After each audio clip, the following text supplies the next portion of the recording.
একথা বলেই আজাদ আর তুষি উচ্চস্বরে হেসে দেয়। নূরজাহান তখন রান্নাঘর থেকে একটু উকি দিয়ে বলে, কি ব্যাপার, এত কি নিয়ে হাসা হচ্ছে মামা ভাগ্নে? আমাকে রেখেই আড্ডা দেওয়া হচ্ছে? আয়তো তুষি, তুই আমার কাছে আয়, হাতে হাতে সাহায্য কর আর কথাও বলি। তোর মামার সাথে অনেক কথা হয়েছে, এবার আমার পাশে আয়। তুষি উঠতে উঠতেই আজাদ হোসেনের উদ্দেশ্যে বলে, দেখছো মামা মামির আর তর সইছে না, তুমি থাকো আমি আসছি। তুষি গিয়ে দেখলো প্রায় সব রান্নাই শেষের দিকে। তখন সে শুধু চামচ নিয়ে মাংসগুলো নাড়াচাড়া করতে লাগলো। এদিকে তুষার উঠে রান্নাঘরে প্রবেশ করেই দেখলো তুষি কাজ করছে। অবাকের সপ্তম পর্যায়ে পৌঁছে গেল সে।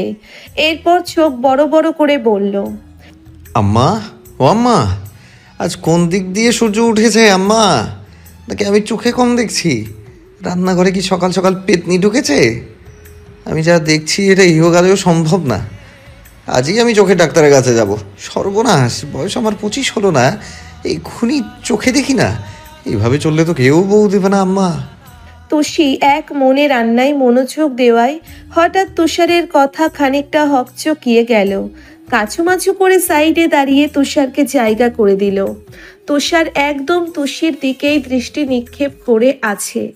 এভাবে তুষিকে দূরে যেতে দেখলে ওর দিকে ডান হাত বাড়িয়ে দিতে দিতে আবার বলে উঠল, হ্যাঁ, এই বেয়াদব মহিলা হাতে একটা চিমটি কাটতো। ভাই, আমার নিজের দুইটা চোখকে আমি বিশ্বাস করতে পারছি না। আয় আয়, জলদি আয়। নূরজাহান তুষার কথায় হেসে দিল। এরপর বলল, তুষি, এই সুযোগ হাতছাড়া করিস না মা। নিজেই যখন বলেছে, দে ইচ্ছে মতো চিমটি কেটে, কোনো ছাড়াছাড়ি নেই। তুষি অবস্থা নাজেহাল। মামি আর তার ছেলে এখন পেয়েছে লজ্জা দিতে। কেউ কারো থেকে কম না। তুষারের দিকে তাকিয়ে চোখ গরম করে তাকালো। এর মানে হলো, জঙ্গলি ভূত, একা শুধু পাই তোকে, সবকিছু শোধ তুলবো। এরপর সুযোগ মতো তুষারের হাতে জোরে একটা চিমটি কেটেই হুড়মুড় করে নিজের রুমে দরজা আটকিয়ে হাঁপ ছেড়ে বাঁচল। তুষারের চোখ ছানা বড়া। এ কি করলো তুষুচুন্নি? তাই বলে একদম সত্যি সত্যি দিয়ে দিল? দিন দিন তো দেখছি সাহস বেড়েই চলেছে। নূরজাহান হা হা করে হেসে উঠে বলে, শিক্ষা হয়েছে? কি মনে করেছিলি এবারও ছেড়ে দেবে? ভালো হয়েছে, আমি আরো শিখিয়ে দেব। তুষার মনে মনে বিড়বিড় করে, রাক্ষসী রাক্ষসী রাক্ষসী। দুপুরের সময় সকল অতিথি চলে আসলো তুষারের বাসায়। নূরজাহানের মা হামিদা বেগম, বোন সুমনা আর তার দুই মেয়ে রাদিবা, মারিহা সকলের সাথে ভালো মন্দ কথা বলে যার যার রুমে চলে গেল। অনেকদিন পর মা আর বোনকে পেয়ে নূরজাহানের খুশি কে দেখে। কত সময় যে হামিদা বেগমকে ধরে অঝরে অশ্রু ফেলেছে তার হিসেব নেই। তুষির সাথে আগে থেকেই রাদিবা মারিহার পরিচিত থাকায় আসার পর থেকেই হইচই বেঁধে দিয়েছে।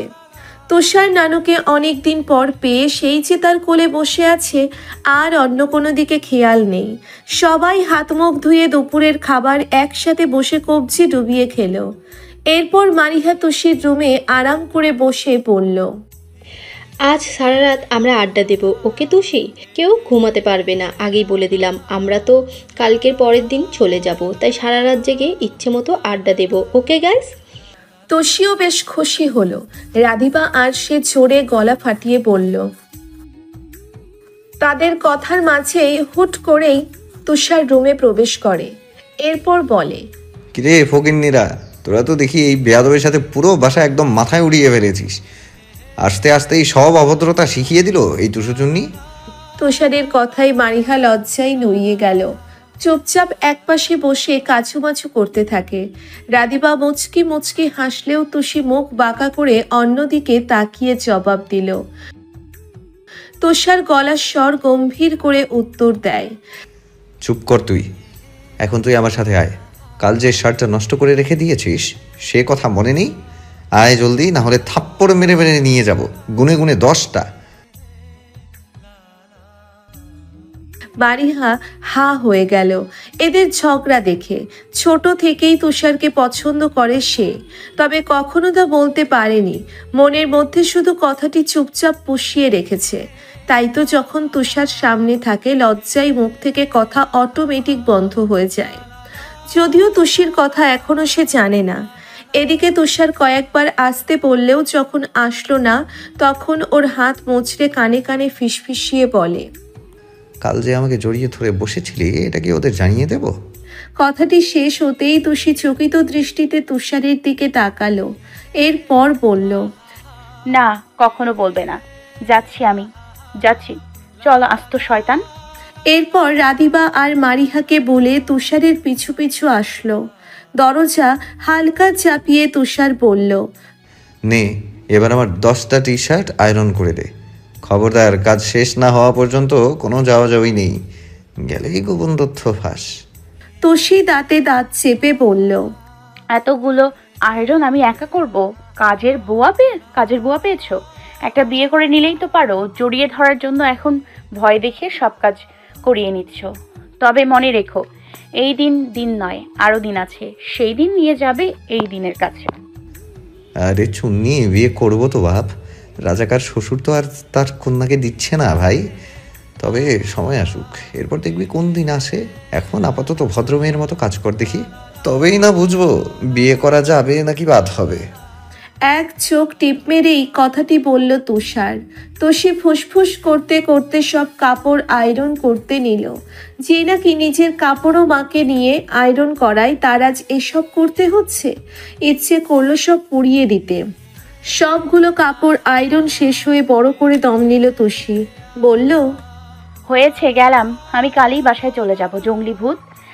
চলে যেতে নিলেই খপ করে হাত ধরে ফেলে তুষার।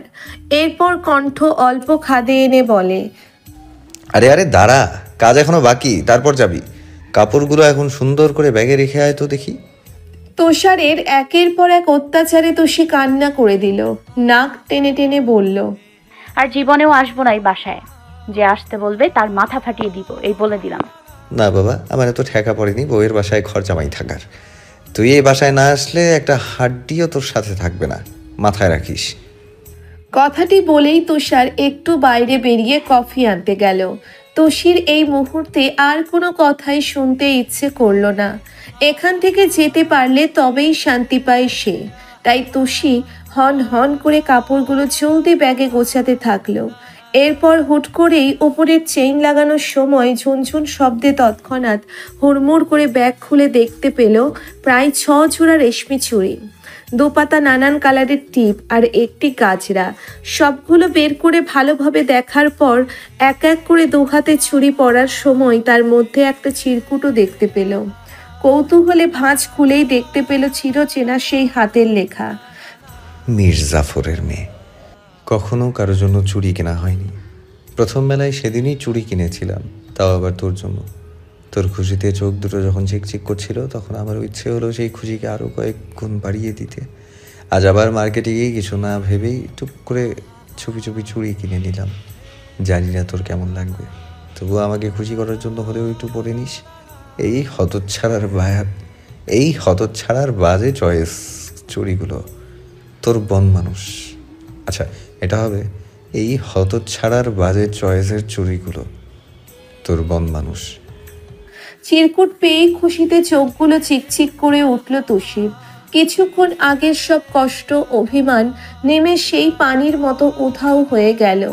তখনই তুষারের রুমে ঢুকে উচ্চস্বরে রাধিবা তুষি ডেকে ওঠে, তুষি, এখনো আসছো না কেন? আসো, আমরা চোর পুলিশ খেলবো। এখনো তোমার কাজ শেষ হয়নি।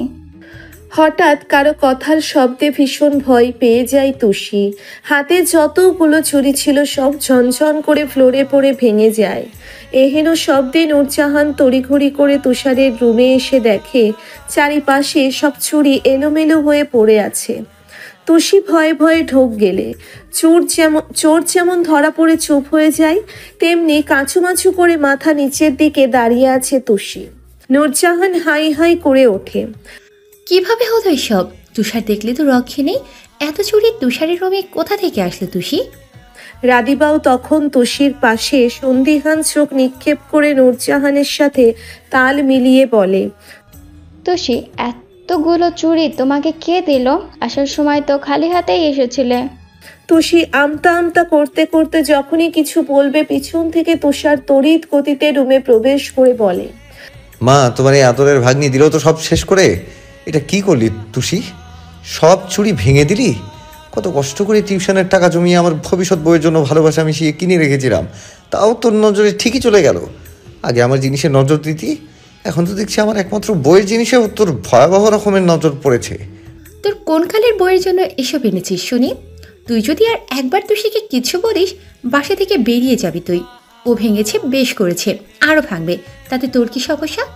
নূরজাহান রেগে তুষারের মাথায় থাপ্পড় মারল, কান মলে দিয়ে তুষির কাছে গিয়ে আদর করল। এদিকে তুষির পায়ে যতটুকু চুরির কাজ ঢুকে কষ্ট পেয়েছে, এখন তুষারের কথাগুলোতে মনে হচ্ছে তার দ্বিগুণ কষ্টে বুক ফেটে যাচ্ছে। আচমকাই কান্না করে দিল তুষি। এভাবে তুষিকে কান্না করতে দেখে রুম থেকে যাওয়ার আগে তুষার শান্ত গলায় বলল, কান্না করলেও তো আর চুড়িগুলো ফিরে আসবে না। কান্না থামাতে বলো আম্মু, এরপর দেখি পায়ে কতটুকু কেটেছে, পরিষ্কার করে ব্যান্ডেজ করে দাও। কান্না মিশ্রিত চোখেই তড়িৎ গতিতে তুষারের পানে দৃষ্টি দিল তুষি। এই একটু আগেই বকে এখন আবার কেয়ার নিচ্ছে, আর কত রূপ দেখবে এই মানুষটার। নূরজাহানকে ধরে আগের তুলনায় আরও জোরে ডুকরে কেঁদে উঠল তুষি। নূরজাহান তুষারি কথায় মিটিমিটি হেসে মনে মনে বলল, যাতে ঠিক না হলেও তালে ঠিক, পাগল ছেলে। পায়ে হালকা কেটে যাওয়ার হাঁটতে অনেক বেগ পোহাতে হচ্ছে তুষিকে। নূরজাহান ধরে ধরে রুমে নিয়ে শুইয়ে দিল। বিকেল থেকে বিছানায় শুয়ে বসেই পার করছে তুষি। রাতে খাওয়ার সময় তুষারের দিকে ভুলেও তাকায়নি, চুপচাপ খেয়ে রুমে চলে এসেছে। হামিদা বেগম ধীর পায়ে তুষির কাছে আসলেন। তখন ওর পাশে রাদিবা মারিহাও ছিল। পানির কৌটাটা কোলে নিয়ে হামিদা বেগম বলল, পায়ের ব্যথা এখন কেমন হয়েছে তুষি? মলিন মুখে নানুর দিকে দৃষ্টি নিক্ষেপ করে উত্তর দেয় তুষি, জি নানু, একটু ভালো। পরীক্ষা শুরু কবে থেকে? আমাদের বাড়ি থেকে ঘুরে আসতে পারতাম, খুব খুশি হইতাম নানা ভাই। হালকা হেসে তুষি বলে, অবশ্যই যাব নানু, আমার তো নানু নেই, তুমি আমার নানু। পান বানিয়ে সবটুকু মুখে পুরে নিলেন হামিদা বেগম। এরপর তুষির মাথায় আদর করে বলল, আমি তো তোমার নানু, কেন তুমি কি আমাকে নিজের নানু ভাবো না? রাদিবা এতক্ষণ ফোনের দিকে তাকিয়েছিল, এবার নানুর কথাই তুষির আগেই বলল, নানু, বুড়ো বয়সে তুমি এমন সেন্টি খাচ্ছ কেন? সেন্টিফেন্টি কি কস, কিচ্ছু বুঝি না। সবাই ফিক করে হেসে ওঠে নানুর কথায়। এরপর রাদিবা নানুকে চেতানোর জন্যে নানান কথায় মন্ত হয়ে যায়। মারিহা এক কোনায় চুপচাপ বসে তুষির সাথে কথার সুযোগ খুঁজছিল। এই ঘটনার সময় তাকে রাদিবা তখনই হন হন করে রুমে এসে বলেছিল, আপু রে, ওইদিকে তো অবস্থা করুন, তুষুর পা কেটে গেছে। জানিস কিভাবে? তাও আবার তুষার ভাইয়ের কিসের নাকি ভবিষ্যৎ বইয়ের জন্য কিনে রাখা চুরিতে। এবার বুঝলি তুষার ভাইয়ের রিলেশন আছে? আমার তো মনেই হয়েছে ঢাকায় স্টাইল কারোর সাথে চুটিয়ে প্রেম চলছে। কথাটি শোনার পর থেকেই মারিহার বুকের ভিতরটা তোলপাড় শুরু করেছে। সত্যি যদি এমন কিছু হয়, তবে তুষার তো অন্য কারোর হয়ে যাবে। না, এটা সে কোনো কালে সহ্য করতে পারবে না। তখন থেকেই উস্কো খুস্কো করছিল সত্যিটা জানার জন্যে। তুষির সাথে বেশ ভালোই ভাব আছে তুষারের। যদিও তুষি কিছু জানে থাকে, এ নিয়ে বিনিয়ে জানা যাবে। তবে সারা বিকাল মুখে কলু পেটে বসেছিল তুষি, তাই জিজ্ঞেস করার সেই সুযোগও হয়ে ওঠেনি। নানু ঘুমানোর জন্যে চলে যাওয়ার পর গলা খাকারি দিয়ে বলে, তুষি, তোমাকে একটা কথা বলবো, সত্যি সত্যি উত্তর দেবে।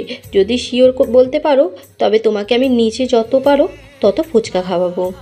তুষি দুই ভ্রু কুচকে ভাবুক হয়ে বলে, জি আপু বলো। মারিহার কথায় রাদিবা হা হয়ে যায়। কেপটুন বোনকে তাকে তো কোনোদিন একটা চকলেটও খাওয়াই না, তবে কি এমন কথা যে তুষিকে বস্তা বস্তা ফুচকা খাওয়াবে? ভাবার বিষয়। বোনের প্রশ্ন শোনার জন্য অধিক আগ্রহে বলে, তুই এমন কি জিজ্ঞাসা করবি যার জন্য তোকে এত কিছু অফার করছিস? আমাকে বল, দেখবি কাটায় কাটায় সঠিক জবাব দিব। কথা শেষ হতেই মারিহা দিল এক ধমক। চুপ কর তুই, আমার কথার মাঝে একদম আসবি না বলে দিলাম। ওর ধমকে রাদিবা দমে গেল, তবে চোরা চোখে বোনের পানে তাকিয়ে থাকে। এবার তুষির দিকে প্রশ্ন ছুড়ে মারিহা, তুমি কি জানো তুষার ভাই কার সাথে প্রেম করে? দেখো ভাইয়ার মতিগতি ভালো লাগছে না, তাই জিজ্ঞাসা করছি। আমরা ননদ হিসেবেও তো একটা পছন্দ অপছন্দ আছে, তাই না তুষি? তার সব বায়োডেটা আমাদের জানতে হবে। কোনো মেয়ে জাদু করলো নাকি কে জানে, নয়তো কি এক্ষুনি চুড়ি টিপ কিনে দে, তুমি বলো। কথাটা শুনেই তুষি বিষম খেল। কাস্তে কাস্তে চোখ লাল হয়ে যাওয়ার উপক্রম। হুড়মুড় করে রাধিবা গ্লাসে পানি এসে তুষিকে দেয়। তুষি এক নিমেষেই ঢকঢক করে খেয়ে গ্লাসের সব পানি ফাঁকা করে ফেলে। এরপর মারিহার দিকে আর চোখে তাকিয়ে দেখে সে অধীর আগ্রহে উত্তর জানার জন্যে তার মুখ পানে দৃষ্টি রেখে দিয়েছে। তুষি ধরা গলায় বলল, আমিও এটা ভেবেছি আপু, তবে সত্য কোনো তথ্য এখনো পাইনি। হতে পারে ঢাবির কোনো স্টুডেন্ট। রহস্য যদি বের করতে পারি তবে সর্বপ্রথম আমি তোমাকেই জানাবো। মারিহার উদ্দেশ্যে রাধিবা মুখ ভেঙচি কেটে জবাব দেয়, আপু আমি বিকালেই তোকে বলিনি, তবুও আমার কথা এক বিন্দু বিশ্বাস নেই তোর। এই তুই কি আমার মায়ের পেটের আপন বোন? তো তুই আমার বোন না, ফুটপাতে বসে কাঁদছিলি তাই না পারতে? বাবা বাসায় এনেছে তোকে, বড়দের মাঝে কথা বলবি না।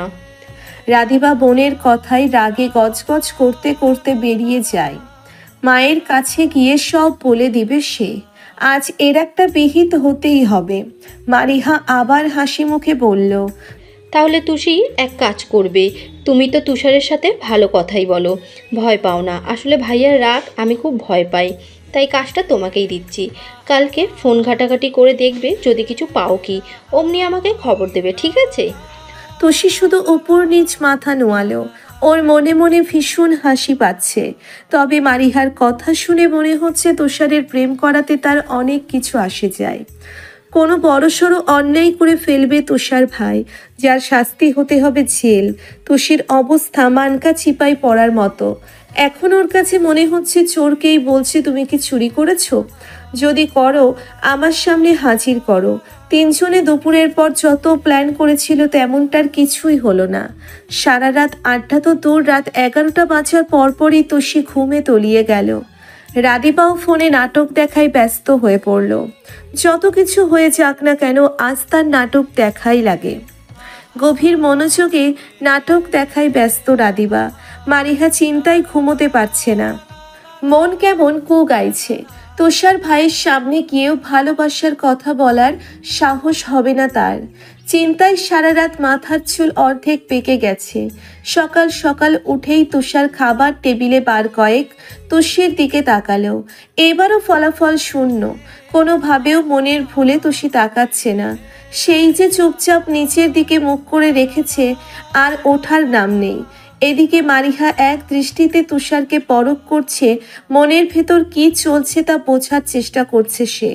খাওয়া দাওয়ার পাট চুকিয়ে নূরজাহান সবাইকে বললেন, আজ একটু বাইরে যাওয়া যাক, কিছু শপিংও করা যাবে, ঘোরাঘুরিও হবে। খাওয়া শেষে যার যার মতো রেডি হয়ে নিল। তুষির পা ব্যথা কমেছে, এখন হাঁটতে তেমন কষ্ট হচ্ছে না। সবাই রেডি হয়ে বের হলেও তুষারের নাম নেই।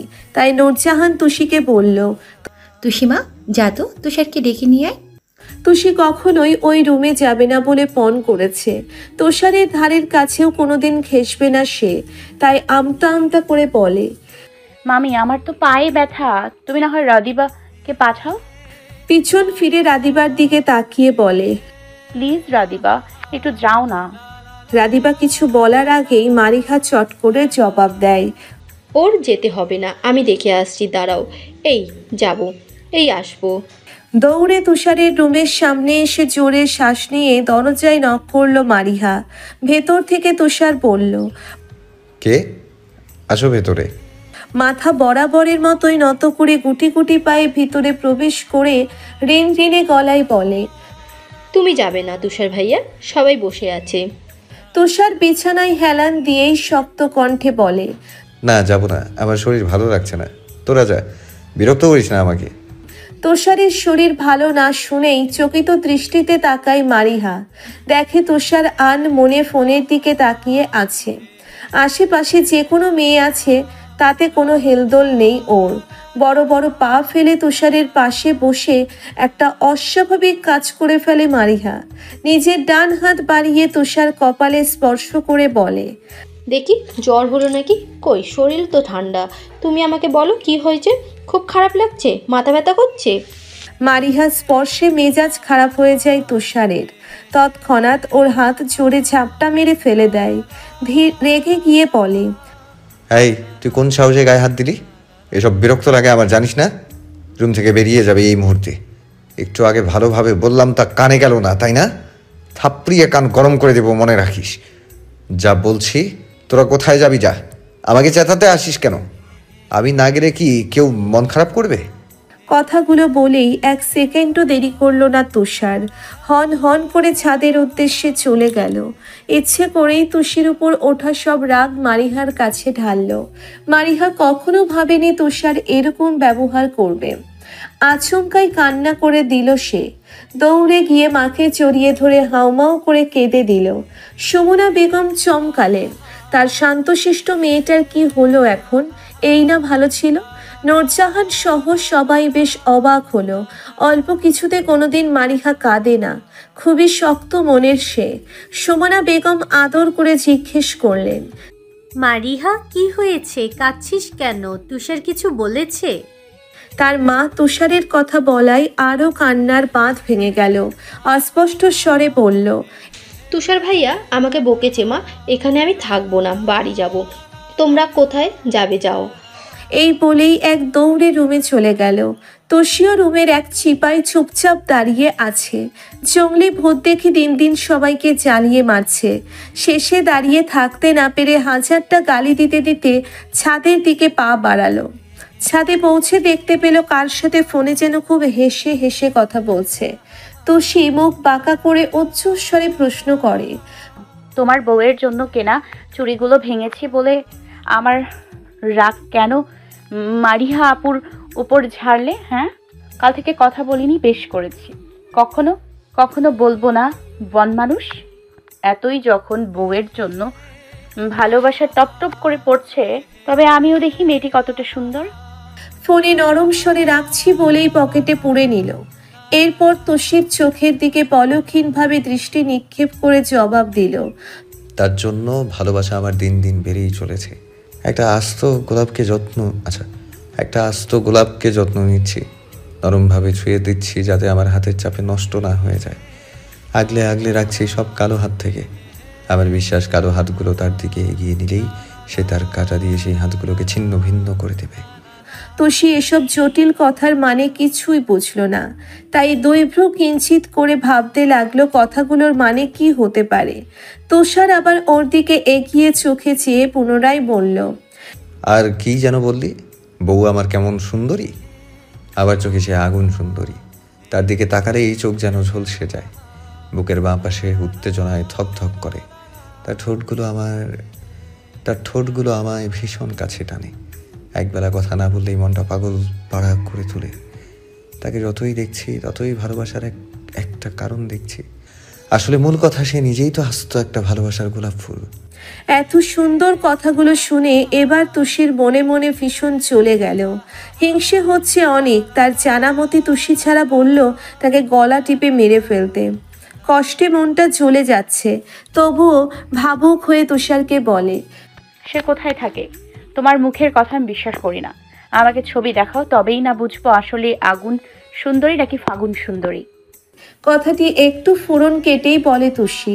এরপর হি হি করে হাসতে থাকে। সে থাকে আমার মনে, যার বিচরণ সব সময় আমার মধ্যেই। আমার কথা বিশ্বাস করতে হবে না তোকে। তোর ওই গোবর মাথায় এসব ঢুকবেও না। কিন্তু তুই যদি আসলেই আমার টুকটুকে আদুরে সুইট হার্টকে দেখতে চাস, তবে আয়নার সামনে গিয়ে বসে থাক। দেখবি তোর সামনেই চোখের পলকে চলে এসেছে। কণ্ঠে অত্যন্ত নরম করে কথাগুলো বলল তুষার। এদিকে পাল্টা প্রশ্ন যখনই করতে যাবে তুষি, তখনই পুরো কথাগুলো আবার ভালোভাবে বোঝার চেষ্টা করলো। মনে মনে আওড়ালো বেশ কয়েকবার। এরপর কথাগুলোর মানে বুঝতেই চমকালো তুষি। তড়িৎ গতিতে তুষারের দিকে তাকাতেই দেখতে পেল মিটিমিটি হাসছে তুষার। তুষির চুপসে যাওয়া মুখখানি দেখতেই উচ্চস্বরে হেসে উঠল সে। অতি নিকটে এসে কানে কানে ফিসফিসিয়ে বলে, এমা তুষু, তোর গোবর মাথায় এত জলদি আয়না না দেখি উত্তর পেয়ে গেল। হায় হায়, ভাববার বিষয়। তুষার কানে ঠোঁট ছুঁয়ে কানের লতিতে হালকা কামড় দিল। তুষির হৃদস্পন্দন অস্বাভাবিক বেড়ে যাওয়ায় তুষারকে দূরে সরাতেও পারল না, নিজেই এক দৌড়ে দূরে সরে গেল। তুষার বেটা ধীরে ধীরে তাকে মারার প্ল্যান করছে। ইস, কি ভয়ঙ্কর ছেলে রে বাবা। মারিহাকে অনেক বোঝানোর পরেও নূরজাহান আর একটা দিন রাখতে পারলেন না। সেই যে সকাল থেকে রুমে ঘাপটি মেরে বসেছিল, আর দরজা খোলার নাম নেই। তুষার ভাই কখনো তার সাথে এভাবে উচ্চস্বরে কথা বলে না, সবসময় মুখে থাকে মেয়ে ভোলানো হাসি। ছোটবেলা থেকেই একটু একটু করে মনের ভিতর অন্যরকম এক অনুভূতি সৃষ্টি হয়েছে। মানুষটার এলোমেলো চুল, হেলে দুলে হাঁটা, সব কিছুতেই তার যেন ঘোর লেগে যায়। একবার যখন মারিহা মাত্র ক্লাস 8-এ পড়ে, তখন নানুর বাসায় গিয়ে তুষার গাছে উঠে আম পেড়েছিল। তীব্র গরমের কারণে সারা চোখমুখ হয়ে গিয়েছিল রক্তিম লাল। সেই দৃশ্য দেখে মাহিরা বুকে শীতল বাতাস বইছিল। মনে হচ্ছিল এই ছেলেটা কখনো তার ভাই হতেই পারে না। ওই দিন পর থেকেই মারিহা তাকে অন্য নজরে দেখা শুরু করলো। সারা দিন রাত নিজের কল্পনায় তুষারকে নিয়ে ভাবতে থাকে। কখনো তুষার হয় তার রাজকুমার, আর সে ভালোবাসার একমাত্র বউ। তবে এই ভাবনা বিয়ে পর্যন্ত মারিহা ভাবতেই পারে না। এসব কল্পনা করতে গেলেই কান দুটো ঝাঝা করে ওঠে। মারিহা আগে আগে রেডি হয়ে মাকে তাড়া দিল। রাধিবার যাওয়ার কোনো হেলদোল নেই দেখে জোরে এক ধমক দিয়ে বলল, রেডি হতে এত দেরি হয়? 5 মিনিটের মধ্যে বের না হলে তোকে আমি রেখেই চলে যাব। রাধিমা মুখ মুচড়ে দিল। এরকম মাথার কাছে এসে ঘ্যান ঘ্যান করিস না, যা রেডি হতে দে।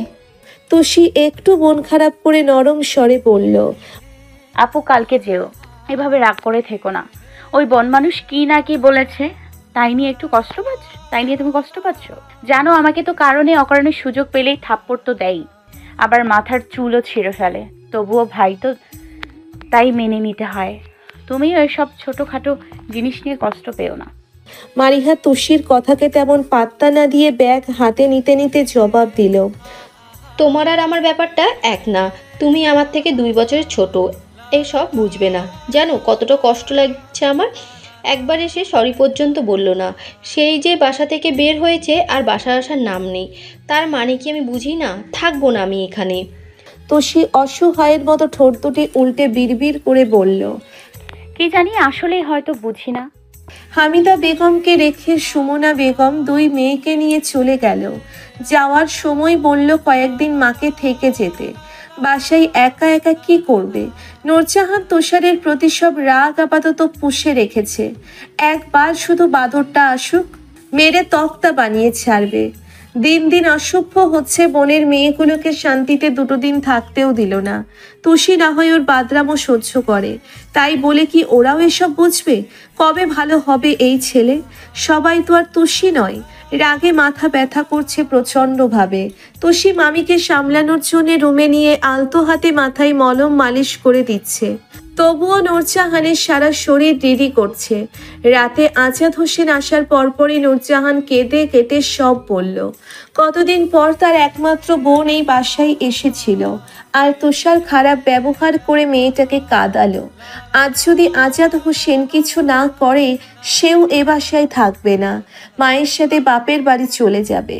কোনো দিন এই বাড়ির ত্রিসীমানায়ও পা দেবে না, এসব বলেও হুমকি দিল আজাদ হোসেনকে। আজাদ হোসেন দীর্ঘশ্বাস ফেললেন। প্রতিটি সংসারে হয়তো বউদের মূল্য বক্তব্য এই একটি কথায়, তুমি যদি এই কাজ না করো বাপের বাড়ি চলে যাব। আমি বলে তোমার মতো মানুষের সাথে সংসার করছি, অন্য কেউ হলে বিয়ের পরের দিনই চলে যেত। দেখা যায় এ কথা বলতে বলতেই একজন আর একজনের সাথে দুষ্টু মিষ্টি ঝগড়া করে নিমেষেই সারা জীবন পার করে ফেলে। রাতে সবাই খাওয়া দাওয়া শেষ করে ঘুমিয়ে পড়লেও তুষারের আসার নাম নেই। শেষে হার মেনে নূরজাহানও দমে গেল। তার রাগ হচ্ছে ক্ষণিকের জন্য, এই আছে এই নেই। সকালে দেখা যাবে আদরের ছেলেকে খুব যত্নে নিজ হাতে খাইয়ে দিচ্ছেন, তাই আজাদ হোসেনও এসব নিয়ে তেমন কোনো মাথা ঘামালেন না। চুপচাপ নাক ডেকে ঘুমিয়ে পড়ল। রাত 12টায় রূপরেখের চাবি নিয়ে দরজা খুলে ভেতরে প্রবেশ করলো তুষার। বাসার পরিবেশ শান্ত দেখে বুঝতে পারল খালামণি চলে গেছে। সে খুব ভালোভাবেই বুঝল নূরজাহানের মাথায় সূর্যের তাপের চেয়েও দ্বিগুণ গরম হয়ে আছে। চোখ দিয়ে আগুনের ফুলকা বের হয়েছে। চুপচাপ নিচের রুমে গিয়ে দরজা বন্ধ করলো। এরপর ফ্রেশ হয়ে ফোন দিল মিরাজকে। ফোনের ওপাশ থেকে মিরাজ বলল, কি খবর প্রেমিক পুরুষ? তাকে ছাড়া কি আসতে ইচ্ছা হয় না? তবে এক কাজ করো, পড়াশোনা বাদ দিয়ে রিক্সা কিনে নে আর সারাদিন দুজনে শহরের অলিতে গলিতে ঘুরে বেড়া। তুষার এমন বাজে কথা শুনে বেজায় রেগে গেল। কয়েকটা অকথ্য ভাষায় গালি দিয়ে বলল, শালার ঘরে শালা, আমার কথা রাখ। প্রেমিক তো তুই। শালি কি ভাবিস আমি কিছু জানি না? তুই যে নিজেই রাফসার জন্য হাত কেটে বসে আছিস, আবার পুরুষের মতো কান্না করিস। ছি, এভাবে কখনো ভালোবাসা হয়? কিভাবে ভালোবাসতে হয় আমাকে দেখে শিখ। হাত কাটা তো দূর, যদি দেখি অন্য ছেলের সাথে কথা বলছে, ওর চুলের মুঠি ধরে পুরো এলাকা ঘুরাবো। তখন চিরদিনের জন্য ছেলেদের দিকে তাকানোই ভুলে যাবে। ওসব বাদ দে। রাফসা অনেক কান্নাকাটি করেছে, বলেছে আমাকে আর কখনো ইগনোর করবে না। এখন বল, আমি যদি হাত না কাটতাম তবে কি ওর চোখে পানি দেখতে পেতাম? আর জানিস, এবার শুধু পানি না, এক আকাশ সমান ভালোবাসাও ছিল। তারপর বল, কবে আসবি? আমার কিছু হলেও ওরা কান্না করতো। বন্ধুর কিছু হলে কষ্ট তো পাবেই, এটাই স্বাভাবিক। ওই সবকে মায়া ভাব, ভালোবাসা নয়। তুই বরং জোর না করে ভালোবাসা আদায় করতে শিখ। এবার শোন, আমার ফোনে নোটসগুলো ঝটপট পাঠিয়ে দে তো, কমপ্লিট করেই ঘুমিয়ে যাব। অনেক ঘুম পেয়েছে শালা। মিরাজ তুষারকে চেতানোর জন্য দুষ্টুমি চড়ানো কণ্ঠে বলে, আচ্ছা দিচ্ছি। এবার বল, তোর লায়লা কি করছে? তোর পাশেই জড়িয়ে ধরে বসে আছে নাকি? তুষার দাঁতে দাঁত চেপে বলল, বাল করে বাল। শালা ফোন রাখ, সব সময় ফাইজলামি। ঢাকায় এসে তোকে আমি দেখে নিব শালা। মিরাজ উচ্চস্বরে হেসে টুপ করে ফোন কেটে দেয়। তুষারের মেজাজ চটে গেছে ফালতু কথা শুনে। বন্ধু মহলে এই একটা ঝামেলা, মুখে কোনো বাজে কথা আটকায় না। তুষির আজ ঘুম ভাঙল তুষারের চিল্লা চিল্লিতে। সকাল সকাল জঙ্গলি ভূত এভাবে বাড়ি মাথায় তুলেছে কেন? নিজের বাড়ি বলে কি যাতা করবে? শান্তিতে একটু ঘুমাতেও পারল না তুষি। চোখ মুখে একরাশ বিরক্তি নিয়ে ফ্রেশ হয়ে রুম থেকে বের হয়ে আসলো। এরপর ঘুম ঠিকমতো না হওয়ায় সব রাগ তুষারের উপর ছাড়ার উদ্দেশ্যে দাঁত কটমট করে বলল, মাসি সকাল সকাল চিড়িয়াখানা থেকে কি সব বাদরের বাসায় চলে এসছে? হ্যাঁ, এভাবে চিল্লানোর মানে কি? তুমিও পারো বটে। একটা এঁটো কলা খেতে দিলে কি এমন হতো? তুমি জানো না বাদর কলা খাওয়ার জন্যই চিল্লাচিল্লি করে? তুষির কথাই তুষারের রাগ আরও দ্বিগুণ হলো। মুহূর্তেই চোখ দুটো লাল হয়ে আসলো। এখানে কেউ না থাকলে নির্ঘাত আজ উচিত শিক্ষা দিয়ে দিত এই বেয়াদবকে। নূরজাহান হেসে উঠে তুষির কথায় রান্নাঘর থেকে বের হয়ে টেবিলে খাবার রাখতে রাখতে বলে, তুইও পারিস তুষি, মুখটা এবার একটু বন্ধ রাখ, যে কোনো সময় বোম ফেটে যেতে পারে। তুষি কাঁধের চুলগুলো হাত দিয়ে পেছনে ফেলে ডোন্ট কেয়ার ভাব নিয়ে জবাব দেয়, শোনো মামি, সকাল সকাল এই জঙ্গলি ভূত আমার ঘুম ভাঙিয়েছে। এর ওপর নানুর মতো বুড়ো মানুষের সামনে উচ্চস্বরে কথা বলছে। কখনো না হোক, তবুও নানু যদি চিল্লানোর ফলে হার্ট অ্যাটাক করে তখন কি হবে? না বাবা, আমি এসব অন্যায় সহ্য করব না। তুষার রাগে গজগজ করতে করতে বলে, মুখ থেকে আর একটা কথা বের হলে মেরে গুম করে দেবো বেয়াদব। তুষি মুখ মুছড়ে নাস্তা খাওয়াই মন দিল। তুষার নূরজাহানের উদ্দেশ্যে আবার বলে, আম্মা, তুমি কি আমায় নাস্তা দেবে? না দিলে বলো, সবাই মাঠে আমার জন্য অপেক্ষা করছে। আমি গেলেই খেলা শুরু হবে। তুষি বিরক্ত হলো। এসব আজাইরা ক্রিকেট খেলে কি হয় কে জানে, অসহ্যকর। তাই একটু ব্যঙ্গ করে বলল, আমার জন্য অপেক্ষা করছে, তারপর সবাই খেলবে। কি আমার প্রেসিডেন্ট আসছে গো, তার জন্য নাকি সবাই খেলা বাদ রেখেছে। হাস্যকর। হামিদা বেগম ফোকলা দাঁতে খিলখিলিয়ে হেসে দিলেন। নূরজাহান চোখ রাঙিয়ে সতর্ক করল। বোঝাই গেল তার একটি কথা বললেই তুষি আজ শেষ। তুষার যথাসম্ভব নিজের রাগ কন্ট্রোল করছে। আজ এই বেয়াদবের সাথে কোনো রকম ঝামেলা করতে ইচ্ছে নেই তার। বিয়ের পর সব শোধে আসলে ফেরত নেওয়া যাবে। চুপচাপ একটা পরোটা খেয়েই ব্যাট হাতে নিয়ে রুম থেকে বের হলো। তুষি আর হামিদা বেগম তখন টিভিতে সিরিয়াল দেখছে খুব মনোযোগ দিয়ে। পেছন থেকে তুষার ধপাস করে ব্যাট দিয়ে পিঠে দিলে এক বাড়ি। তুষি পেছনে ফিরতেই ততক্ষণে সে উচ্চস্বরে হাসতে হাসতে বাড়ির বাইরে চলে গেছে। মনে হচ্ছে আজ একটা বিশাল রকমের কাণ্ড করতে পেরে সে খুব খুশি। তুষি পিঠের ব্যথায় কান্না করে দিল। মনে মনে তুষারকে গালি দিয়ে তবেই সে ক্ষান্ত হলো। বিকেলের দিকে নিচতলার এক আন্টি নূরজাহানের সাথে বেশ জমজমাটভাবে আড্ডা দিচ্ছে।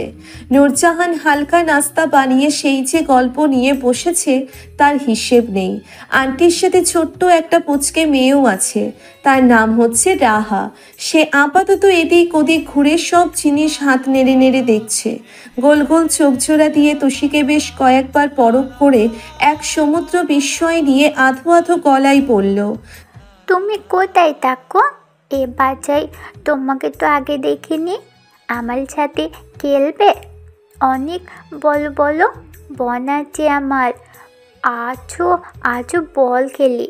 তুষি ছোট্ট বাবুটাকে কোলে নিয়ে দুই গাল চেপে টপাস টপাস কয়েকটা চুমু খেয়ে বলল, আমরা পরে বল খেলবো, আগে বলো তুমি এত কিউট কিভাবে হলে? আমার অনেক মেকআপ আছে, তুমি কি সাজবে? ছোট্ট ছোট্ট হাত দুটো দিয়ে সে তুষির চুল টেনে মাথা নিচে নিয়ে আনলো। এরপর তুষির মতোই দুগালে মুখের লালা লাগিয়ে চুমুতে চুমুতে ভরিয়ে দিয়ে বলল, আদল আদল, তুমি এত কিউট কেন? আমার মেকআপ চিলে ছাড়বে, অনেক সুন্দর করে সাজাবো, মজা হবে। তুষি তার কথাই হেসে রাহাকে বুকে চেপে ধরল। এরপর ব্যাগ থেকে সব লিপস্টিক বের করে লাল টকটকে করে ঠোঁটে পরিয়ে দিল। আয়নার সামনে দাঁড় করিয়ে বলল, দেখো তো কিউটি, কেমন লাগছে? বিউটিফুল লাগছে না? ঠোঁটজোড়া চুমু খাওয়ার মতো করে আয়নায় নিজেকে দেখতে লাগলো রাহা। এরপর হাত দিয়ে ঠোঁটের লিপস্টিক নিয়ে তুষিকে বলল, খুব সুন্দর, অনেক সুন্দর, বিউটিফুল, রাত মতো বিউটিফুল। বলো বলো, বিউটিফুল না? আছো তোমাকেও সাজুনি দিয়ে দিই। তুষির পা জোড়ায় দু হাতে জড়িয়ে ধরে তুষির দিকে ড্যাব ড্যাব করে তাকিয়ে থাকলো। তুষি হেসে আবার কোলে নিলে রাহা ঠোঁট থেকে লিপস্টিক নিজের হাতে নিয়ে তুষির ঠোঁটে আকুবাকু করতে থাকলো। এরপর গালে, কপালে, ঠোঁটে সব জায়গায় ঠোঁট ঘষে গাঢ় করে পাপ্পি খেলো। তুষিও আদর করে বাবুর গালে ঠোঁট ছোঁয়ালো। এসব পেয়ে পিচ্ছি খিলখিল করে হেসে ওঠে। আদুরে বিড়াল ছানার মতো সারা মেকআপ বক্স নিয়ে বিছানায় বসে সাজু গুজুতে ব্যস্ত হয়ে পড়ল। মাঝে মাঝে তুষিকে ভয় দেখানোর জন্যে বলে, বাউ, দেখো দেখো, তোমার পিঠে রাক্ষসী, সাজুনি নিয়ে নিলে রাক্ষসী তোমাকে কামড় দিবে, আমি তোমাকে মারবো, বাউ। আবার নিজের কাজে ব্যস্ত হয়ে একা একা বলে, রাহা সাজলে অনেক ভালো লাগে। রাহা সাজতে এত ভালো লাগে কেন? অনেক বিউটিফুল লাগে, অনেক বিউটিফুল লাগে। আর তুষি ওর এমন কাণ্ড দেখে হেসে কুটি কুটি হলো। এমন সময় হন হন করে তুষার ওর রুমে প্রবেশ করে। তুষির দিকে এক নজর তাকিয়েই দেখতে পায় সারা মুখে লিপস্টিকের ছড়াছড়ি। ভ্রু কিঞ্চিত করে রাহাত উদ্দেশ্যে বলে, রাহা বুড়ি কি করে? সাজুগুজু করছো? বেশি বেশি সাজুনি করো, এই বেয়াদবের সব জিনিস নষ্ট করে দাও। এসব কিছু আমার। ভাইয়া আসো, তোমাকে টুটু দিয়ে দিই। রাহার কথাই তুষার হেসে তুষির মুখের খুব নিকটে এসে বলে, এভাবে সারা মুখে লিপস্টিক দিয়ে বসে আছিস কেন? কি দিন আসলো, ছেলেদের অ্যাটেনশন পাওয়ার জন্য তুই মুখে লিপস্টিক মেখে বসে আছিস? ছি, কি বিশ্রী লাগছে। তুষি একটু অপমানিত বোধ করলো। ধীর হয়ে জবাব দেয়, দেখো তুষার ভাই, রাহা এসব করেছে, একটু পরেই মুখ ধুতে যেতাম। একদম বাজে কথা বলবে না, বলে দিলাম। এক দৃষ্টিতে নেশাতুর ভাবে তুষার ওর মুখের দিকে তাকিয়ে আছে। সারা মুখে ছোট ছোট ঠোঁটের চুমুর আঁকুপাকু দেখে মনে হচ্ছে কেউ সারা মুখে পরম যত্নে শিল্পকর্ম এঁকে দিয়েছে।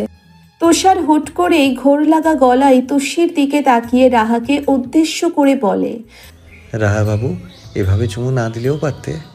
এখন তো আমি আর নিজেকে সামলে রাখতে পারছি না। রাহা সোনা, তুমি একটু দু হাত দিয়ে চোখ ঢেকে রাখো তো। বড় বড় মায়া জড়ানো গোল গোল চোখ দিয়ে একবার ওদের দুজনকে দেখে সত্যি সত্যি ছোট ছোট হাত দুটির সাহায্যে সুন্দর করে নিজের মুখ ঢেকে জবাব দেয় রাহা, আমি মুখ ডাকবো কেন? তোমরা কি করবে? কিউটিকে আদর করবে? কথাটি বলেই টুপ করে হাত সরিয়ে এক দৃষ্টিতে ওদের দিকে তাকিয়ে থাকে রাহা। তুষার কোনো কথার জবাব না দিয়ে সময় ব্যয় না করে টুপোস করে তুষুর গালে চুমু খেল। এসব দেখে রাহা লাল টকটকে ঠোঁট দুটি দিয়ে খিলখিল করে হেসে ওঠে। তুষু লজ্জায় রাঙা হয়ে দৌড়ে বাথরুমে চলে যায় মুখ ধোয়ার জন্য। তুষার রাহাকে ধপ করে বিছানায় ফেলে পেটে মুখ ঘষে এলো পাথারি কাতুকুতু দেয়, আর সে খিলখিলিয়ে হেসে কুটি কুটি হয়। তুষার রাহাকে সাবধানের স্বরে বলে, খবরদার রাহার বাচ্চি, এ কথা কেউ জানলে তোর খবর আছে। মনে রাখিস, বিয়ের পর তোর জামাইবাবু তোকে আদর করবে না, এই বদদোয়া দিয়ে দিলাম। সাবধানে, কেউ যেন না জানে। জামাই আদর করবে না কেন? মুখ ফুলিয়ে কাঁদো কাঁদো হয়ে কথাটি বলে রাহা। তো সে ফ্রেশ হয়ে দেখলো ওরা কেউ রুমে নেই। লজ্জায় বাইরেও যেতে ইচ্ছে করছে না, তবুও রাহার ওপর মায়া পড়ে যাওয়ায় চারিপাশে চকিত দৃষ্টি রেখে ধীর পায়ে ড্রয়িং রুমে আসলো। দেখলো রাহা ওর আম্মুর মাথার চুল টানছে। তুষার টেবিলে বসে গ্লাসে পানি ভরছে। নানু আর মামি এটা সেটা গল্প করছে। তুষিও চুপচাপ এক পাশে গিয়ে বসলো। মিনিট দুয়েক যেতেই তুষিকে দেখে রাহার চোখ মুখ দেখা গেল আনন্দের ফুলকি। সবার কথার মাঝে উচ্চস্বরে বলে ওঠে সে, আম্মু তুমি জানো, ওই পাইয়াটা আফুকে পাপ্পি দিয়েছে। আমিও পাপ্পি খাবো আম্মু। ভাইয়া আমাকেও পাপ্পি দাও, আদর করো, অনেক আদর। রাহার কথায় সবাই হা হয়ে গেল। তুষার পানি খেতে গিয়ে বিষম খেয়ে কাঁচতে লাগলো। তুষি লজ্জায় মুখ তুলে আর তাকাতে পারল না, চোখ খিচে বন্ধ করে রাখলো। তার ইচ্ছে করছে মাটি খুঁড়ে নিচে ঢুকে যেতে। কি লজ্জা, কি লজ্জা! নূরজাহান বড় বড় চোখ করে একবার তুষির দিকে আর একবার তুষারের দিকে তাকালো। এখনো রাহা মুখ বন্ধ করেনি, এক সুরে বলেই যাচ্ছে, পাপ্পি খাবো, মজা মজা। ভাইয়া আপুকে আদর করেছে, আমারও অনেক আদর দাও। শেষে আন্টি পরিস্থিতি সামলাতে রাহাকে কোলে নিয়ে নূরজাহানকে বিদায় জানিয়ে চলে যাওয়ার উদ্দেশ্যে দাঁড়ালেই রাহা জোরে উচ্চস্বরে কেঁদে দেয়। একদম গলা ফাটিয়ে কেঁদে কেটে একাকার হয়ে বলে, ভাইয়া আমি যাব না, পাপ্পি না দিলে যাব না। আপুকেই শুধু কেন আদর করবে? আমিও অনেক আদর চাই, না দিলে সবাইকে মারবো। ভাইয়া আমাকেও পাপ্পা দাও। ভ্যাঁ ভ্যাঁ করে কেঁদে কেটে খুব কষ্টে আন্টি তাকে নিয়ে গেল। তুষার হুড়মুড় করে রুমে প্রবেশ করে 101 গালি দিল রাহিকে। বলল, এত করে বুঝিয়ে আসলাম রুমে, তখন বজ্জাতে কি নিষ্পাপ সেজেছিল। ছোট্ট মাথায় এত কুবুদ্দিনী কিভাবে ঘুমায় বাপ? সাধে কি আর বলি, নারী জাতি মানেই আতঙ্ক। সবার সামনে দিল তো সব মান সম্মান শেষ করে। তুষি সেই যে মাথা নিচু করে দাঁত দিয়ে নখ কাটছে তার হিসেব নেই, কারণ কান দিয়ে গরম ধোঁয়া বের হচ্ছে। মুখ তোলার আর চো নেই। অসভ্য বনমানুষ আজ মান সম্মান সব খুইয়ে দিল। কে বলেছিল রাহার সামনে চুমু দিতে? লুচু তুষার, সে আর মামির সামনে বসে থাকতে পারল না। আস্তে ধীরে চোরের মতো উঠে দিল এক ভো দৌড়। তোষির অবস্থা দেখে নূরজাহান আর হামিদা উচ্চস্বরে হেসে দিলেন। ছেলে মেয়ে দুটোর মুখ একদম দেখার মতো হয়েছে। শেষে কিনা এই পুচকু রাহা সব ফাঁস করে দিয়ে দুজনকে নাস্তানাবুদ করে ছাড়ল। তুষার সন্ধ্যায় চায়ের দোকানে বন্ধুর সাথে আড্ডা দিচ্ছে। বিকেলের পরপরই সেই যে বাসা থেকে বের হয়েছে আর ফেরার নাম নেই। ইচ্ছে করেই সে আজ অনেক রাত করে বাড়ি ফিরবে। মা যত ফ্রি থাকুক ছেলে মেয়ের কাছে, তবুও চুমুর ব্যাপারটা খুবই লজ্জার। তাই তুষারও ভেবেছে আজ আর মায়ের সামনে যাবে না। বন্ধু তৌফিকের সাথে আড্ডা দিতে দিতে বলল, সিয়াম নাকি বিয়ে করে নিয়েছে, ঘটনা কি সত্যি? তৌফিক বেশ আরাম করে চায়ের কাপে চুমুক দিল, এরপর হালকা ঢোক গিলে উত্তর দিল,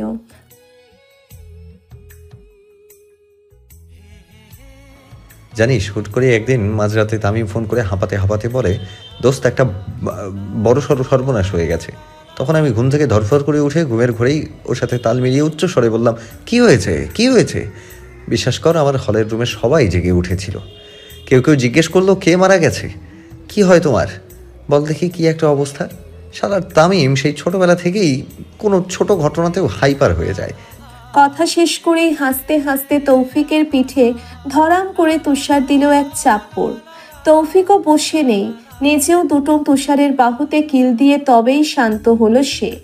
এরপর তুষারের উদ্দেশ্যে বলে, তুষার গলা খাকারি দিয়ে বলে ওঠে, তারপর আর কি, শালাই তখন আমাকে বলে, জানিস সিয়াম সর্বনাশ করে ফেলেছে, একটা মেয়েকে নিয়ে পালিয়ে গেছে। তুই বল এটা কি ঠিক হলো? আমাদের কাউকে কিছু না জানিয়ে এভাবে পালিয়ে যাওয়ার কোনো মানে হয়? অন্তত ওর শালিটারি আছে নাকি আমাদের জানিয়ে তারপর যেতে পারতো। ওর ওরকম অহেতুক কথায় ঘুমে চোখ ভীষণ জ্বালা করছিল আমার। কয়েকটা ইচ্ছে মতো গালি দিয়ে তবেই আমি ফোন রেখে দিলাম। তৌফিক হাসতে হাসতে তুষারের গায়ে ঢলে পড়ল। তুষার বিরক্ত হয়ে জোরে সোরে মাথায় চাটি মেরে বলল, থুর বাল, দূরে যা, এভাবে মেয়েদের মতো তুই গায়ে পড়ছিস কেন শালা। এরপর তুষার চায়ের কাপটা দোকানে রেখে উঠে দাঁড়িয়ে বলল, মামা বিলটা তৌফিক দেবে, আমি এখন বাসায় যাবো। ওই তৌফিক, তুই বিলটা দিয়ে দিস, গেলাম আমি শালা। তৌফিক অনেক ডাকলেও তুষার নাগাল পাওয়া যায়নি। রাতে হামিদা বেগমকে বিছানা করে দিয়ে নূরজাহান বলল, মা, তুষারের বিয়েটা দিয়ে দিলে কেমন হয় বলে তো? ঔষধ খেয়ে পানির গ্লাসটা টেবিলে রাখতে রাখতে জবাব দিলেন হামিদা বেগম, ওরে এখন মেয়ে দিব কে? তাছাড়া তুষার এখন পড়াশুনো করছে, পড়তে থাকুক, চাকরি ছাড়া কেউ মেয়ে দিব না। মা, তুমি জানো না, পোলা আমার তুষির জন্য পাগল। তোমার কি মনে হয় ওরে ছাড়া অন্য কোথাও বিয়ে করব? তাইলে আমি আর কি কমু? মেয়ে রাজি থাকলে আতিকুরের সাথে কথা বল, আজাদকে নিয়ে বিয়ের কথা বলতে যা। তুষিরে নাত বউ করতে আমার কোনো অসুবিধা নাই। মেয়েটা ভীষণ লক্ষ্মী, শান্ত স্বভাবের। তবে দেখিস তোর বাদর ছেলেটা মেয়েটার জানি কষ্ট না দেয়। হামিদা বেগম কথাটা বলেই শুয়ে পড়লেন। বয়স হওয়ার ফলে তেমন রাত জাগতে পারে না। নূরজাহান মশারি টাঙিয়ে মায়ের পাশে বসে পড়ল। আমিও ভাবছি আজ তোমার জামাইকে বলবো, বিয়ে না হোক অন্তত কাবিন করে রাখাই যায়, তাই না? তুষারের ব্যাপার তুমি ভেবো না মা। জানো, আমি আমার ছেলেকে চিনি, খুব ভালোবাসি তুষিকে। হয়তো একটু ঘাটতেরা, তবুও মনটা ভীষণ ভালো। মায়ের সাথে গল্প করে করে প্রায় 10টা বেজে গেল। নিজের রুমে গিয়ে ভাবল আজাদ হোসেনের সাথে এই বিষয় নিয়ে কথা বলবে। ধীরগতিতে রুমে প্রবেশ করে দেখতে পেলেন আজাদ হোসেন অফিসের ফাইল ঘাটাঘাটি করছে। নূরজাহান বিছানায় হেলান দিয়ে আরাম করে বসে বলে, শোনো না, একটা কথা ছিল। আজাদ হোসেন ফাইলের দিকে চোখ রেখেই জবাব দেয়, বলো কি বলবে, শুনছি আমি। এভাবে কথা বলা যায়? তোমার মন তো এখন কাজে। আমি কিছু বললে ঠিকঠাক তোমার মাথায় ঢুকবে না। নূরজাহান একটু অভিমান মিশ্রিত গলায় কথাটি বলল। আজাদ হোসেন বুঝতে পেরে দীর্ঘশ্বাস ফেলে নিজেও বিছানায় বউয়ের সামনে এসে বসলেন। এরপর বললেন, নূর, এবার বলো কি এত জরুরি কথা? স্বামীর মুখে নূর ডাক শুনেই মন শীতল হয়ে আসলো। অভিমান ভেঙে নরম গলায় উত্তর দিল, বলছিলাম যে তুষারের বিয়ের কথা। দুই ভ্রু কুচকে বিস্ময় হয়ে আজাদ হোসেন বলে, কি এখন এসব কি ভাবো? আতিক ভাই কি বলেছে মনে নেই? আর মেয়েটারও বিয়ের বয়স হয়নি।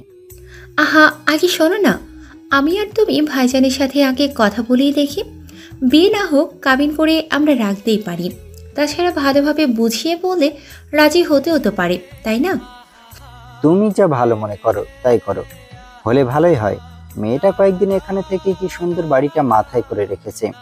সব সময় যদি আমার কাছে থাকে তবে আমি হব সবচেয়ে খুশি। মুখে মিষ্টি হাসি নিয়ে আজাদ হোসেন তৃপ্তি করে বললেন। নূরজাহান মুখ বাঁকিয়ে একটু ঢং করে বলল, শুধু তুমি একাই বুঝি খুশি হবে, আর আমি অন্য মামির মতো অত্যাচার করব, মুখ বাঁকাবো? ও সরি, শাশুড়ির মতো। হু হু করে আজাদ হোসেন হেসে উঠল। বউয়ের মাঝে মাঝে কি হয় সে নিজেও জানে না। মনে হয় এই বুঝি সেই মিষ্টি সময়ে ফিরে গেছে। হঠাৎ করেই নূর বিয়ের পর যেমন বাচ্চাদের মতো বায়না করত, অভিমান করত, ঠিক তেমন হয়ে যায়। এভাবে হাসতে দেখে দামড়া বেটা বলেই হনহন করে তুষির রুমে চলে গেল নূরজাহান। রুমে এসে তিনি দেখতে পেল তুষি টেবিলে বসে মনোযোগ দিয়ে পড়ছে। হালকা হেসে তুষির দিকে এগিয়ে গেল তিনি। এরপর মাথায় হাত বুলিয়ে আদর করে পাশে চেয়ার টেনে বসে বলল, কিরে এখনো ঘুমাসনি কেন? আমি আরো ভাবলাম হয়তো তুই ঘুমিয়ে কাঁদা। মামির সামনে তুষির বেশ লজ্জা করছিল, তবুও কাছুমাছু করে রিনরিনে কণ্ঠে উত্তর দেয়, কোচিংয়ের পড়াগুলো শেষ করছিলাম আমি, একটু পরেই ঘুমাবো মামি। মামি থেকে মা বলা শুরু করবি কবে? তুমি যখন বলতে বলবে। পড়ার তালেই মুখ ফসকে কথাটা বলে ফেলে তুষি। যখন মামির কথা বুঝতে পারল, চমকে নূরজাহানের মুখের দিকে তাকালো, দেখলো মিটিমিটি হাসছে তিনি। তুষির লজ্জায় সারা শরীর অসাড় হয়ে আসলো, মুখ দিয়ে কোনো কথা বেরুচ্ছে না। চোখ বন্ধ করে দাঁত দিয়ে কলম কামড়াতে লাগলো তুষি।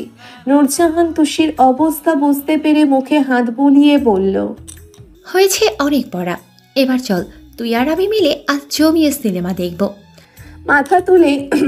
মাথা তুলে একবার তাকিয়ে আবার নিচু করে ফেললো তুষি। এরপর কণ্ঠ খাদে এনে বলল, টিভিতে তো ভালো সিনেমা হয় না মামি। আরে কি বলেছে টিভিতে দেখব? চল, তুষারের পিসিতে ওয়াইফাই কানেক্ট করা আছে। ওই বনমানুষের সামনে গেলেই এখন তুষির ভয় হয়, ভীষণ রকমের ভয়। তার উপর মামি অফার দিচ্ছে বাঘের গুহায় যেতে। শুকনো গলা ভিজিয়ে নূরজাহানের দিকে তাকিয়ে বলল, মামি আমি ঘুমাবো, ভীষণ ঘুম পেয়েছে, তুমি যাও প্লিজ মামি। নূরজাহান দিল এক ধমক, ঢং করিস না আমার সাথে, তোদের ক্লাস আমি সেই 20 বছর আগেই পার করে এসেছি, চুপচাপ আমার সাথে আয়। কথাটি বলেই তুষির হাত ধরে টানতে টানতে নিয়ে গেল তুষারের ঘরে। এরপর পিসি চালিয়ে বিছানায় আরামে বসে দুজনে সিনেমা দেখায় ব্যস্ত হয়ে পড়ল। প্রথম ঘুমের তালবাহানা দিলেও পরে তুষি নিজেই বেশি লাফালাফি করছে। ঘণ্টাখানেক পরেই তুষি সিনেমা শেষ হতে না হতে ঘুমিয়ে পড়ল। নূরজাহান সিনেমা শেষে তুষিকে ডাকার জন্য ফিরে তাকালেই দেখতে পেল সে ঘুমিয়ে কাঁদা। অনেক ডাকাডাকির পরেও যখন তুষি উঠল না, শেষে ফুস করে নিঃশ্বাস ফেলে সব ঠিকঠাক করে রুমের বাতি নিভিয়ে নিজের রুমে চলে গেল। অনেক রাত করে বাসায় ফিরে চুপি চুপি তুষার নিজের রুমে প্রবেশ করলো। রুম তখন আবছা অন্ধকার। বড় সড়ো দম নিয়ে ফোন ঘড়ি টেবিলের উপর রেখে সামনে তাকাতেই তুষারের নজর বিছানার কাছে যেতেই দুই ভ্রু আপনা আপনি ভীষণ রকম কুঁচকে গেল। জীবনেও তো ওর রুমে কোনো মেয়ের চুল পরিমাণও চিহ্ন পাওয়া যায় না, আর আজ তো একটা মেয়ে মানুষ, তাও আবার বিছানায় বেঘুরে ঘুমুচ্ছে। তুষারের মনে মনে একটা কথাই আসলো, বিয়ের আগে আমার রুমে মেয়ে আসলো কোথায় থেকে? এটা কি স্বপ্ন না বাস্তব? বাস্তব হলেও নিশ্চিত কোনো ভয়ঙ্কর পরিটরি হতে পারে। শেষে কিনা আমার বইয়ের জিনিসের পরির নজর পড়লো। এসব ভাবতে ভাবতে ধীর পায়ে এগিয়ে এলে বিছানার অতি নিকটে আসতেই দেখতে পেল অনাকাঙ্ক্ষিত এক সুন্দর দৃশ্য। তুষি ঘন ঘন শ্বাস নিয়ে ঠোঁট দুটি হালকা ফাঁকা করে আয়েশ করে ঘুমুচ্ছে। এই মুহূর্তে তুষারের মনে হচ্ছে আকাশের কোনো এক টুকরো মেঘ তুষির মুখের চারিপাশে লেপ্টে আছে। ঘন নদীর তীব্র স্রোতের শ্বাস আর শব্দের মতো তুষির নিঃশ্বাসের আওয়াজ তুষারের কানে বাজছে। ভাবনার মাঝেই পা টিপে টিপে তুষির মাথার কাছে গিয়ে বসে এক ধ্যানে মুখপানে তাকিয়ে থাকলো। নিজের জ্বলন্ত চোখ জোড়া দিয়ে তুষির সারা মুখে পরখ করতে লাগলো। আলকা ঘন কালো চুল, ছোট্ট কপাল, ঘন পল্লবের দুটি চোখের পাপড়ি, চিকন নাক, কমলার কোয়ার ন্যায় ঠোঁট আর গলার মাঝ বরাবর কালো তিল। আস্তে করে আলতো হাতে তুষির গলার সেই কালো তিলটাকে স্পর্শ করলো তুষার। ঠোঁট জোড়া আলকা করে ধীরে ধীরে নিঃশ্বাস নিচ্ছে তুষি। এরকম এলোমেলো হয়ে ঘুমানো দেখে তুষারের মনের ভিতর তোলপাড় শুরু হয়ে যায়। মাথার ভিতর ভন ভন করে। নিজেকে অনেক সামলে তুষির মুখের কাছে ঝুঁকে রইল। তুষির ঘুমের ঘোরেও মনে হলো কেউ অতি নিকটে থেকে তার দিকে খুব মনোযোগ দিয়ে তাকিয়ে আছে। মুহূর্তেই ওর ঘুম ছুটে যায়। অন্ধকারের মধ্যেও হালকা চোখে চেয়েই দেখতে পায় এটা আর কেউ না, তার তুষার ভাই। ভয়ে টপ করে আবার চোখ বন্ধ করে ঘুমের ভাব নিয়ে শুয়ে থাকে। তুষির মনে হয় এই বুঝি ধরা পড়ে গেল। ভয়ে ভয়ে দোয়া দরুদ পাঠ করে ওভাবেই পড়ে থাকে। কখনো মনে হয় মাথা ভীষণ চুলকাচ্ছে, গায়ের জামাটা বোধ হয় সরে গেছে। এই যা, ওড়নাটা ঠিক আছে তো? তুষার ভাই ভুলভাল কিছু করে ফেলবে না তো? এত রাতে তুষির রুমেই বা কি করছে? তৎক্ষণাৎ তুষির মনে পড়ে যায় সে নিজেই তো বাঘের গুহায় পা রেখেছে। অনেক সময় মাথা চুলকানোর পর এবার আর সহ্য করতে পারল না। ঘুমের ভাব করেই মাথা চুলকে অন্য পাশ হয়ে শুয়ে পড়ল সে। তুষির মাথার চারিপাশ থেকে ভালোভাবে চুল নিয়ে চারিপাশে পেঁচাতে লাগলো তুষার। অনেকক্ষণ পরে পেঁচিয়ে পেঁচিয়ে অবশেষে ঢিলে ঢালা বিনুনি করতে সক্ষম হলো। তখনও তুষি চোখ খিচে বন্ধ করে রেখেছে। ভয়ে হৃদস্পন্দনের বেগ দ্রুত থেকে দ্রুত হচ্ছে। প্রায় কিছুক্ষণ পর তুষি অনুভব করে নিজের কপালে ভালোবাসার পরশ এঁকে দিচ্ছে কেউ। এরপর নাকে নাক ঘষে হালকা কামড় দিয়ে কানের কাছে মুখ নিয়ে তুষার বিড়বিড় করে বলল, তুষু চুন্নি, তুই কি ঘুমাস নাকি আমাকে খুন করার তালবাহানা খুঁজিস? জানিস এই মুহূর্তে ভেতরে আমিটা বড্ড বেসামাল করে তুলছে। ইচ্ছে করছে টুস করে তোর টমেটোর মতো গাল দুটো গিলে খেয়ে ফেলি। তোর সব সাধারণ জিনিস আমার কাছে অসাধারণ কেন মনে হয় বলতে পারিস? এই যে এখন ঘুমাচ্ছিস, এদিকে আমার হৃদস্পন্দন থমকে গেছে। মনে হচ্ছে এই বুঝে অ্যাটাক ফ্যাটাক করে বসি। তো সুচুন্নি রে, বিয়ের আগেই যত পারিস ঘুমা, তারপর সব কিছু শোধ তুলবো। হাজার হাজার রাত একটু ঘুমাতে দিব না। কি সৌভাগ্য করে তোর, বিয়ের আগেই জামাইয়ের রুম দখল করে ঘুমাস। থাক ঘুমা, আমি যাচ্ছি। কথা শেষ করেই টপাস করে আবার গালে চুমু খেলো তুষার। এরপর দ্রুত বিছানা থেকে সরে অন্য রুমে চলে গেল। তুষার চলে যাওয়ার শব্দ পেয়েই ধপ করে শোয়া থেকে উঠে বসে তুষি। একটু আগে মাদকের ন্যায় কথাগুলো এখনো ওর কর্ণদয়ে বাজছে। কান দুটি লজ্জায় ঝাঝা করে উঠল তার। কম্পিত স্বরে খুব কষ্ট করে বলল, ছি তুষার ভাই, তুমি এত নির্লজ্জ কেন? নির্লজ্জ তুষার ভাই, নির্লজ্জ নির্লজ্জ নির্লজ্জ। আমি খুব বুঝতে পেরেছি, এই নিষ্পাপ মেয়েটাকে না মারা পর্যন্ত তুমি ক্ষান্ত হবে না। লজ্জায় মুখ ঢেকে বড় করে শ্বাস নিয়ে হঠাৎই চুলের কথা মনে পড়ে গেল তুষির। পিঠ থেকে এক টানে চুলগুলো সামনে আনতেই দেখতে পেল কেউ খুব যত্নে অতি মনোযোগ সহকারে বিনুনি করে ফিতার জায়গায় ছেলেদের হাতে পড়া রাবার দিয়ে বেঁধে দিয়েছে। আচমকাই তার ঠোঁটে ভালোবাসার হাসি ফুটে উঠল। চোখগুলো খুশিতে চিকচিক করে উঠে মনে হলো মুক্ত আকাশে উড়ে বেড়াতে। মনের মাঝে ভালোবাসার শিহরণ বয়ে গেল। রাতগুলো তার নিজস্ব কল্পনায় তুষারকে নিয়েই ভেবেই কাটিয়ে দিল তুষি। কখনো তুষার হয় প্রেমিক পুরুষ, তার কোলে মাথা রেখে তুষিকে নিয়ে হাজার হাজার কবিতা লেখে, আর সে তুষারের দিকে অপরূপ এক দৃষ্টিতে তাকিয়ে থাকে। এভাবেই কল্পনায় অবিচ্ছিন্নভাবে সময় পার করে দেয় হাজার বার, বহুবার। আমেনা বেগম দুপুরের দিকে নূরজাহানের ফোনে কল করলো। ফোন কানে দেওয়ার সাথে সাথে আমেনা বেগম সবার টুকটাক খোঁজ খবর নিয়ে বলল, ভাবি, তুষি অনেকদিন তো হলো ওখানে থাকলো, এবার পাঠিয়ে দাও আমার কাছে। এদিকে তুষির রুম গেলেও আমার দম বন্ধ লাগে। তানহা চলে যাওয়ার পর তুষি যদি দূরে থাকে তাহলে আমি আর নিঃশ্বাস নিতে পারি না। তুমি যে করেই হোক আজই পাঠাও। বুকের ভেতর কষ্টগুলো চাপিয়ে ধীর গতিতে কথাগুলো বললেন তিনি। তার বাচ্চাদের মতো কথা শুনে নূরজাহান হেসে হেসে জবাব দেয়, তানহার মতো তো তুষিকেও একদিন অন্যের ঘরে পাঠাতে হবে। তখন কি করবে নলদিনী? তুমি বরং এখন থেকেই একা থাকার অভ্যাস করো। না না, তুষিকে আমি বিয়ে দিব না। এই কয়েকদিনে আমি বুঝেছি, যতই বকাবকি করি না কেন তবুও মেয়েটা আমার চারপাশেই ঘুরঘুর করে। নূরজাহান সোফায় আরাম করে বসে উত্তর দেয়, মেয়ের মা হয়েছ বোন, এসব তো মেনে নিতেই হবে। আর শোনো, আমি তুষারকে বলি বিকেলের দিকে নিয়ে যেতে। তুষি খাওয়া দাওয়া করি এখন একটু ঘুমিয়েছে। তুষার কোথায়? ছেলেটার কি ফুপির কথা মনে পড়ে না? দুজন মনে হয় তোমাকে খুব জ্বালাচ্ছে, তাই না? তুষি তো সুযোগ পেলে মাথায় উঠেই বসে, পড়াশোনাটা একেবারে চাঙ্গে উঠিয়ে বসে গেছে, তা আমি জানি। মুচকে হেসে জবাব দেয় নূরজাহান, তুষির মতো শান্ত মেয়ে হয় না নদিনী। তুষি আমাকে একটুও জ্বালানি, বরং তোমার ভাতিজাই ওর পিছু সারাক্ষণ পড়ে থাকে, মেয়েটাকেই কাঁদায়, আবারই দুজনে তর্কাতর্কি শুরু করে দেয়। তুষির মতো ঘাটতে রেখে একমাত্র তুষিই ঠিক করতে পারবে। নূরজাহান ফিক করে হেসে কথাটি বলে ফোনের ওপাশ থেকে আমিনা বেগমও হেসে দেয়। এরপর আরও নানান কথা দুজনে বলতে থাকে। কেউ কখনো দেখে বলতে পারবে না তারা ভাবি ননদিনী। সবসময় একদম দুই বোনের মতো একজন আর একজনের পাশে থেকেছে। অনেকক্ষণ কথা বলে আমিনা বেগম ফোন রেখে দেয়। নূরজাহান তাকে আশ্বাস দিয়েছে তার আদরের ছোট মেয়েকে তুষার বিকেলেই দিয়ে আসবে। আমিনা বেগম এ কথায় স্বস্তির নিঃশ্বাস ছাড়ল। তোষি যাওয়ার পর বাড়িটা প্রায় মৃত্যুপুরীর মতো হয়ে গিয়েছে। তোষি থাকলে বাড়ি সব সময় মাথায় করে রাখে, সারা দিন খিলখিল করে হাসে, নয়তো এদিক সেদিক দৌড়াদৌড়ি করে ঘুরে বেড়ায়।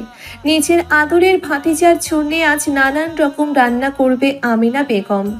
নিজে বেড়ে খাইয়ে তবেই তিনি শান্তি পাবে। কত মাস পর ছেলেটা আজ এই বাসায় আসবে, ভাবলেই আমিনা বেগমের খুশিতে চোখ দুটো ঝকঝক করে ওঠে। তুষার বাইরে ছিল, তোষিকে পাঠাতে হবে বলে নূরজাহান ফোন করলেন তুষারকে। ফোন দিয়েই বাসায় আসার জন্য তাড়া দিল। ছেলেটা এত বাইরে বাইরে ঘুরে বেড়াবে কেন? কয়েকদিনের জন্যে আসে মায়ের কাছে, একটু বসতে পারে না? তাই তিনি তুষারকে ইচ্ছে মতো ছাড়লেন। এরপর চিল্লিয়ে পড়ল,